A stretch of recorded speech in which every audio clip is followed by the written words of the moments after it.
My name's John Gomes, and I am manager of professional services at RSMeans Gordian. We're the experts in conducting third-party analysis of time and motion studies. In this particular project, we would collect the data and essentially get it refined down to a productivity rate and really calculate what is the labor cost savings of installing one product over the other.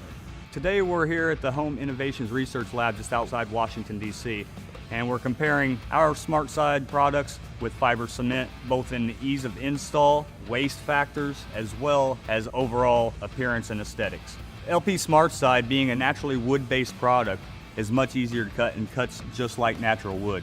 So with that, you're able to actually cut multiple pieces of our product. Not only is it lighter weight than a fiber cement, it's also very flexible and not nearly as brittle. So as they're actually installing, it's less fatigue on the installer. It comes in 16-foot pieces versus fiber cement's 12-foot, so you're generating less waste and getting more coverage and really a better bang for your buck. It definitely impacts the homeowner. The faster the house is done, the faster they get into the house, the faster everybody's out of their yard, out of their driveway, the happier they are.